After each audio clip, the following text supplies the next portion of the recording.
Hello, I'm continuing my reviews on the Planet of the Apes series with Battle for the Planet of the Apes. Now, Battle for the Planet of the Apes is the fifth film in the Planet of the Apes series, and this was the final film of the original Planet of the Apes series. Now, the film is directed by J. Lee Thompson, who also directed Conquest of the Planet of the Apes, and the original story for the movie was written by Dehn, who wrote Beneath the Planet of the Apes, Escape from the Planet of the Apes, and Conquest of the Planet of the Apes. Now, Dehn only wrote the story for this movie. The actual screenplay for the movie was written by a woman named Joyce Corrington and her husband, John William Corrington. I'm not sure if I'm saying their last name right or not, but those two actually wrote the screenplay for a film called The Omega Man with Charlton Heston, which was loosely based on the Richard Matheson novel I Am Legend. Now, Battle for the Planet of the Apes is considered to be the worst film out of the original Planet of the Apes series. Now, I will agree that this is definitely the weakest out of the original Planet of the Apes films, but I can't say it's a terrible movie, at least not in my opinion.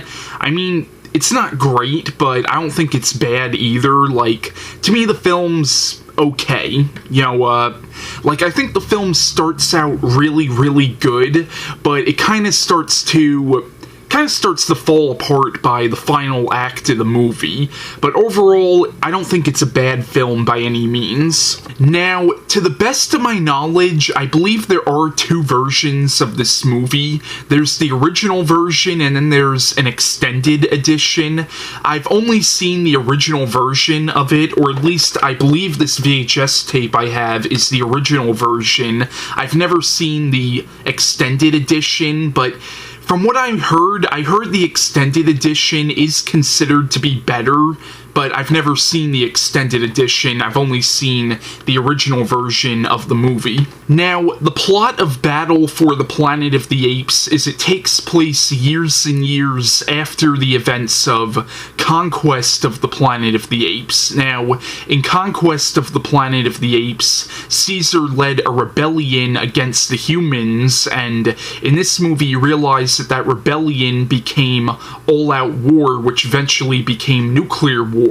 And because of this nuclear war, human society has pretty much collapsed, and what happens is, in the movie, Caesar has set up what he calls Ape City, and in Ape City, humans and apes are living in more or less peace. However, humans are definitely treated like second-class citizens, and now in Conquest of the Planet of the Apes, there was a character named McDowall, and in this movie, there's also a character named McDowall, but apparently it's not the same character.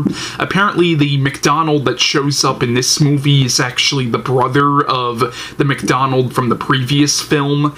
But basically, McDowall, he keeps telling Caesar that he has to start treating the humans as equals, but Caesar doesn't fully trust humans yet. And in the movie, Caesar, he wants to learn more about his parents, who of course were Zira and Cornelius. So in the film, Caesar and McDowall and this orangutan named Virgil go into New York City, which has been completely destroyed by the nuclear war, and they're looking for tapes of Zira and Cornelius, but when they get to New York City, they realize that New York City is inhabited by these mutants who were once humans, but the radiation turned them into mutants, and what happens is now the mutants are coming to Ape City, and a battle between the apes and the mutants is about to take place. And in the film, there's a corrupt gorilla general named Aldo, who is essentially the main antagonist of the movie, and Aldo wants to take Caesar's place as king of Ape City.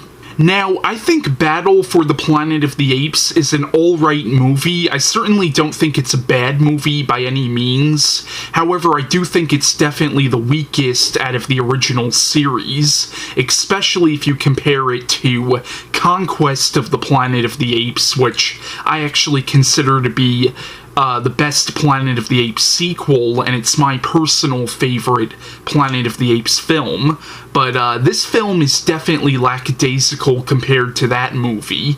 Like, this film is just kind of forgettable, to be honest, and it's definitely not as well made as the other films were. Like, when I was watching this movie, honestly, it kind of felt more like a made-for-TV movie, to be honest. It kind of lacked the cinematic feel that the other films did. But there are a lot of things that I do like about this movie. Like, I like how this film does connect to Beneath the Planet of the Apes, which was the second Planet of the Apes movie, because in Beneath the Planet of the Apes, you had these mutants with telekinetic powers who worshipped a nuclear warhead, and basically the mutants that show up in this movie, you're supposed to assume will one day evolve into the mutants that showed up in Beneath the Planet of the Apes. So I liked the connection to Beneath the Planet of the Apes, and even though this film is definitely the weakest out of the whole series, I do like how it does seem to keep continuity with the rest of the series, because a lot of film series, after they make so many movies, eventually the continuity goes all over the place. But the first 5 Planet of the Apes films actually did have a pretty strong continuity with each other. But, it's definitely not a great movie by any means, but I think it's an alright film. It's definitely, I think they could have ended the series better, but once again, it is an alright film. Now, one thing that definitely differentiates this from all the other Planet of the Apes films is this film actually has a happy ending. Like, and all the films leading up to this really didn't. Like, almost all the films leading up to this had really, like, bleak endings, but this film actually has an ending that gives you a feeling of hope for the future, which honestly, I didn't really mind that. I liked the idea of Caesar being able to change the future for the better, but, once again, it's not a perfect film, but it's an alright movie. So, yeah, that's my review on Battle for the Planet of the Apes, and bye.